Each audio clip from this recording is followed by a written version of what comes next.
Michelle. How are you today? I'm fine, thank you, my darling. I'm very well. So how did you cope with the pandemic? Well, it's one of those things that I've always told people that I've tried to make good out of a bad situation. Mm-hmm. So what I've tried to do within the business is Mm-hmm. to see how we can adapt to whatever is needed from our clients. As the client's needs change, I had to change. And that's the way I was able to get through it. So although part of my business, which does HR, is around people management, Mm-hmm. I knew that I had to really understand what furlough was and really help and support my clients because their needs had changed. So I had to change my services to match. Brilliant. Well done, Michelle. So today I've got a question for you. Hmm. And my first question is, who is Michelle? So I am firstly a mother, I am a wife, I'm a daughter. So these are my three things that I always say first. And apart from that, I am a HR consultant and a visibility strategist. Mm-hmm. So which means I work with organizations with their people management strategy, helping them with recruitment, redundancy, training, development, remuneration, all of that, policies and procedures, contracts, all that in between. And the other side of the business helps entrepreneurs become more visible, helping them to raise their profile in a crowded market, getting them speaking engagements, podcast interviews, radios, magazines, TV, all of those good stuff. So that's the two halves of the business. And so apart from being a HR consultant, visibility strategist, I'm also a qualified NLP master practitioner, a trainer and a singer. Wow. So when did your singing career begin? Well, I've been singing from young, from in church, always been singing. I was part of the choir. So I've always had a desire to sing. Okay. But now I sing when I have free time. So Okay. when I'm with an agency, so when the agent says, Michelle, we need an extra soprano for this gig, I find out if I'm available and then I go to rehearsals and yeah, we do it. So it's good fun. It's so different from the rest of my life. Okay, so when did your career begin? Yeah, so really and truly, it all started with HR. Okay. And with the HR, I fell into that because I was made redundant at another job. And I was made redundant while I was on maternity leave. And I always said to myself, this is not right. And if I can understand HR, understand legislation, know how it works, I can protect other people. So my definitely first role was HR. Doing that, really enjoyed it. Then I noticed that lots of people were asking me, Michelle, I'd love you to help me with my situation, with some contracts. And I was just doing it on the side just to support. And I actually fell into entrepreneurship when I was at an event and there was about 500 of us. And he said, is there anyone here who wants to start their own business? And I was perfectly fine not. I was a HR business partner for a property company. I was fine. I had my own office. I had staff. So I was perfectly fine. And I was never into that feeling of, oh, I want to run my own business. I want to be my own boss. Because I felt like I was my own boss and still getting paid regularly. But I don't get paid regularly now. And then my husband pushed my hand up, and out of the 500 people, I was called to stage. I was given the mic, and I had to talk about this fictitious company that I really didn't have. And I just thought, let me just talk about the area of my expertise, and that's what I spoke about. And I just talked about HR and certain things we need to be aware of when we have a business. And when I came off stage, loads of people came up to me and saying, Michelle, we need your services. How much do you charge? All of that. And basically within a day or two, I just started the business. I registered it on HMRC, became a limited company. I didn't have any strategy. I didn't have any business plan. There was no social media. Wow. You know what? When there is a need in the market, you have to respond. So I didn't have a website. I had no business cards. Everything that we seem to have now didn't matter before. People just came to you because you could do a service. And now you have to have all of social media. Now you have to have thousands upon thousands of followers. It's just crazy. But yeah, and that's how I fell into it. And then from that, I started doing the visibility coaching. And because I do HR, I get to do leadership training, which I always enjoy. Amazing. So tell us what's your drive and also where you find your inspiration from. So in terms of my drive and my inspiration, I would have to definitely say my mum. So my mum was a single parent, and I'm a single child. She raised me single-handedly, but she put every ounce of money she had, she put towards me. So I ended up going to private school. I had elocution lessons, I had singing lessons, I had dancing lessons, horse riding, all of that you end up giving up because you don't want to do it anymore. Mm-hmm. But I didn't appreciate it back then. I appreciate it now. Mm-hmm. All the effort she made, the sacrifices she made. She lost friends because of it, because she didn't want me to hang around with certain people. Mm-hmm. And she did all that to protect me. She did all that to put me first. Mm-hmm. So everything I do now is to make her proud. I really want to make her proud. It's like me saying thank you. Thank you for everything you've done for me. Thank you for the sacrifices you make. And because I do that, my daughter sees it as well. And my daughter now, she wants to be an entrepreneur. I get her involved in the business, to do some filing for me, all of those kind of things, just to get her involved. So both of them inspire me and they drive me every day. I don't need to be motivated by somebody else, because my motivation is quite internal, and I know that whatever success looks like to me or to anybody else, my mum just wants me to be happy. And that's enough for me. And it's easier to be happy than to drive for what other people think is success. The other side of inspiration is when I see people who have struggled, people who have never had a lack and have always had a lack of resources, people who weren't born with a silver spoon in their mouths. When I see them work, when I see them put in the time, put in the effort, put in the grind, it inspires me to no less. Because you know what, there's a saying, I can't remember what the saying is something like, when you're worried about doing something, how does it go? Basically, there's other people looking at you and you're worried about your ability. And sometimes I get like that and I think, oh my God, I should be further than I am now. I should be doing this. But then I keep saying, I'm where I need to be. And I get inspired daily by people who probably are not as skilled as me, who are not as competent as me, that don't have as much resources or experience. But when I see them do well, when I see the drive and passion, I just think, Michelle, you can do it. Look at this person who has less. Yeah, because they didn't start from nothing. I totally agree with you. That inspires me a lot as well. Seeing them pushing themselves so far and achieve greatness. Yeah. That's really inspiring, because it's not easy. Their journey must have been really, really, really tough. Really tough. But they didn't give up. Yeah. Okay, so how do you juggle your time? Well, to be fair, I don't juggle it very well. I don't juggle it very well. So I have no secret sauce for that.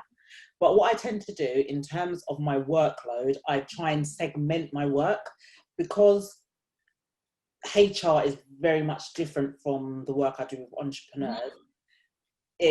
Sometimes it can be like context switching. So I like to do like one half of the day just dedicated to one type of task.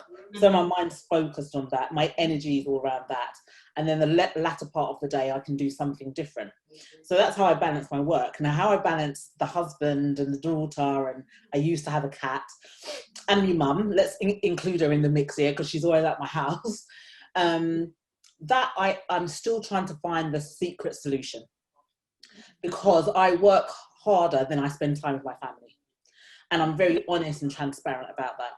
So what I tend to do is, when I am with the family, I'm with them 100%. They have my total commitment and my total focus, because it's very rare. So I make sure that, I work quite hard. But when we have like family time, so on a Friday we have family time. So after a certain time, no emails, no work, no calls. We play games together, we watch a movie together, we order food, and we just chill out. And that's the type of balance I tend to have with my family. And then otherwise in the week, it's just the same work, you know, we eat together in the evenings, and then my daughter goes up to her bedroom, then my husband goes to the conservatory, then we're all separate again. So no, I haven't got the secret sauce to that. If anyone else who's listening to this has, please feel free to inbox me with any tips. But that, it works for us for now.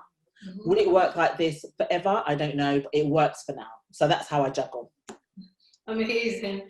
So tell us about your biggest barriers and your challenges. Yeah, so biggest challenges as a woman is trying to live up to the expectations of other women.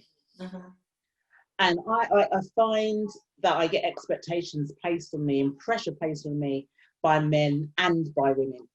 So when I say that is, so I had mentioned more recently that when I'm trying to win a new client and I go to the meetings, because I look quite young for my age, I've already been prejudged. First of all, I'm a black woman who looks young. Yeah, all works against you basically. So my thing is, I want to do as much as possible to reduce any barriers between me and winning that contract. So what I tend to do is I do a lot of research around my clients and find out, you know, what they're like, and I try and build rapport with that person. And so if that rapport means wearing, I like to wear bright colours, but if I know that person's quite corporate, very old-fashioned, then I might wear darker colours. Yeah, so I adapt to the situation. Okay. It doesn't mean I'm two-faced, it doesn't mean I'm fake, it doesn't mean I'm inauthentic. I just know how to adapt. And one of our NLP presuppositions is those who are more flexible wins. So I know how to be flexible. So I know what I need to do to win certain contracts, apart from actually just doing the work. Okay. So that becomes a pressure when other people say, just go as yourself. I am going as myself, but I just know that certain environments require me to act a certain way. True. I agree with you. A certain way. Yeah, you agree with me, right? And like someone had said to me, oh, why don't I go with my natural hair, like have an afro? So I said, because the organisation I'm trying to pitch to, they are not ready for that. But once I get the contract and I'm in, I can change things from the inside out, not from the outside in. So it's really important to remember that. And in terms of challenges I have as a woman from other women, those are the things I have to battle with, and dealing with that competitiveness, where I would prefer if we didn't compete as much, but we collaborate more. So, and that's women to women. I don't see this with women and men. And I've just more recently partnered with a man, and we are bringing our businesses together, and we do very similar work, but we're bringing it together, and we sat and we planned out this partnership, what it's going to look like, and our agreement. And it was just so blissful. And I'm waiting to be able to do that with another woman. It hasn't happened yet. Okay. So what about your barriers? In terms of barriers, in terms of work, it's just dealing with the changing of dealing with consistent customers, consistent clients. That's always been a barrier. How can I always be front of mind? Always, how can I be front of mind? So when people are thinking about HR, I want them to think, oh, Michelle from the People's Partner. When they're thinking about, oh my God, raising their visibility, getting more magazine deals, I want them to think about Michelle. That's what I want them to do. So that's always a challenge. That's always a barrier. And then I guess my own personal barriers is always making sure, do I feel fully equipped to do this? Okay. But although I do it, although I get results, although I have great testimonials and great case studies and really brilliant deliverables, there are times that I question my own validity. There are times I question my own credibility and my own worth. It's normal. Michelle, why am I thinking this? Because I go through my phone and I look at all the testimonials and I'm thinking, but look at this. They couldn't have done it without you. So clearly you know what you're doing. Mm-hmm. And for that moment, I doubt myself. And then I remember what I'm called to do, because I know my purpose, you see. I know my purpose, and I have to remind myself of that person. I was born to make an impact. I was born to make an impact. I was born to bring about transformation. So if I'm not doing that every day, I am not fulfilling my purpose. Mm-hmm. And my purpose is God-centered. So it's not like I woke up and this is what I want to be. Mm-hmm. It was downloaded in my spirit. That's what I'm called to do. So every day that I do nothing that gets me closer to fulfilling my purpose, I'm going backwards. I'm reversing. So every day I have to wake up and know, what am I going to do today? What have I done already? So as I look at the time now, it's the afternoon. I know I can say at least 3 hours ago, I made an impact because somebody sent me a message and said, Michelle, thank you for that. I really needed that. That's all it takes. That's all it takes. Amazing. So tell us about your achievements so far. Yes, I've done a number of things actually. But I would say that, so I've won a number of awards, which are always great and always good as credibility indicators and social credibility. So that's brilliant. But that aside, for me, my personal achievement, my personal win is delivering that TEDx talk that I did. There was over 2,000 people in the room. We had invited people who we knew, but I also had people who had been following me on social media who had never met me. They came. That I thought was outstanding, because they've only just seen me show up online. They know nothing about me. And so it was really heartwarming to know that there was people there in the audience that have just been following me on Facebook and also on LinkedIn. I delivered a talk based on my personal story about feeling invisible, being in a marriage, feeling invisible, being married to somebody who was accused and then later found guilty of crimes against children. Now, that period of my life was the worst period ever imaginable, being married and hearing all what's going on. So when I had to relive that story to deliver that TEDx, I wanted to relive the story that respected the story. And I had to be careful of certain things I said because I was legally gagged, so I couldn't say certain things. But I still wanted to be able to impact the audience, so they still got the story. So I made it more about me and less about my husband, my ex-husband. And I had to have a series of counselling sessions beforehand, because every time I was practicing at home, I would fall apart and start crying. So I just thought, how am I going to do this? Show up, still show emotion, but not to make people feel uncomfortable. So I had a couple of sessions on that really helped. So when I got on stage, I was so stressed the night before and my back went completely, and so somebody had to help me get onto the stage. And you've got the red circle, so I came in from stage left, and when I was walking like really slowly. My back was pained because the whole adrenaline of the whole thing, the stress of the whole thing. But when I stood on that stage and I opened my mouth and I said the very first words, can you imagine if? When I did that, the whole room went silent. And when I went on, I said, can you imagine if you're at home minding your own business and then you get a phone call telling you that your husband and the father of your child has just been arrested? So that's how I started it. It was, you could hear a pin drop. And I talked about what happened, and I talked about how it made me feel. And my whole point and my message of the story was, we should learn to judge less and show more compassion, because people judged me because of what my ex-husband did. I was in the newspaper because of what my ex-husband did. My house was broken into because of what my ex-husband did. I had people throw stones at me and spit in my face when I was with my daughter because of what my husband did. And this is that. So when I was able to tell that story without bawling and in a heap of tears, I did get emotional, but I was able to tell that story. For me, that has been the most prolific achievement of my life. And my daughter was there in the audience, so obviously I'd spoken to her about it. my current husband was in the audience, my family, my friends, my loved ones, people who I didn't know, they were all there to see that. For me, it was extraordinary, and absolutely nothing has come closer to that. How did you manage to overcome that? That must be a really difficult time. At the time, it broke me. I lost a lot of friends. And I'm a girly girl, so I like to hang around with ladies and girls, and so I lost a lot of friends, but I made really new, strong relationships with people at the same time.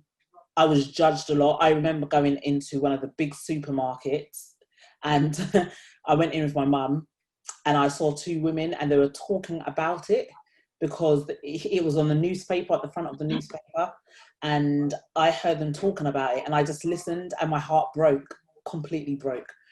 But it was only when I was in church and the preacher said, "Be transformed by the renewing of your mind." And I've heard this many, many, many times. Mm-hmm. But there was something about him saying it at that point that just triggered. And I said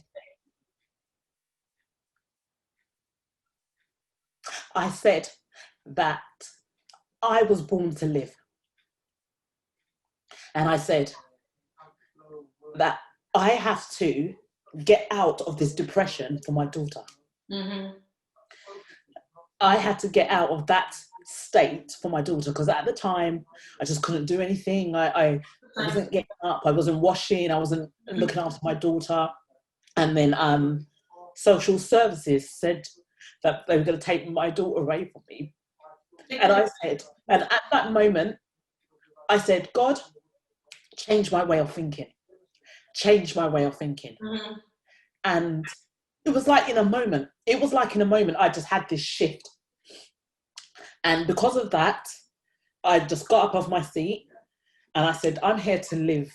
Mm-hmm. I'm here to live and to thrive. And now I've been through what I went through, I can help other people. And since then, my story has changed. So I no longer sit in that state. Mm-hmm. Now I'm so empowered to do what I want, when I want, how many times I want. And I support other people. I pull other people up because I needed it at that time. Yeah. And I was so thankful for the people that pulled me up. And I just want to repay that favor. And so this is why I do what I do. This is why I want people Amazing. This is why I do what I do. Well done, Michelle, because it's not quite easy to go through such things. And you're doing pretty well. You're strong for your daughter. Not just for your daughter, for every other woman out there who's going through the same thing. They're all going to learn from you, so which is good. You're empowering other women as well, including myself. Well done, Michelle. Thank you. So any plans for the future? Yes, all good stuff. I'm working, as I mentioned earlier, that I'm working with a new partner. So we're looking at expanding both our services, our products and our offers to make one big offer and product and service. So that's really interesting, seeing how that blossoms. Mm-hmm. And also I'm also working on a number of training suites, as I want to provide an alternative solution for organisations who need to still develop and train their staff, but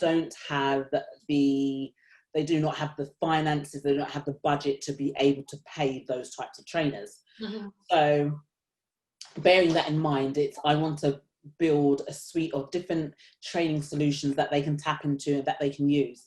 And what they'll do is pay a license for the year. Mm-hmm. They can utilize it as much as often as they'd like. Mm-hmm. And if they need in-house training, then I can provide that service at a discount rate because they've already bought the online service. Mm-hmm. So that's what we're doing. So I'm looking forward to that. So I've got lots of trainings and I'm trying to really vary it up. So it's me talking, sometimes it's just slides, sometimes I've got somebody else talking, and making it very interactive, gamifying it so they have a gamification element to it, making it fun and engaging. So that's really exciting, and just living life and enjoying my time with my family. The lockdown has been almost a blessing in disguise for many, because it really shows you who you are. Yeah. And shows you brings bonds into family as well.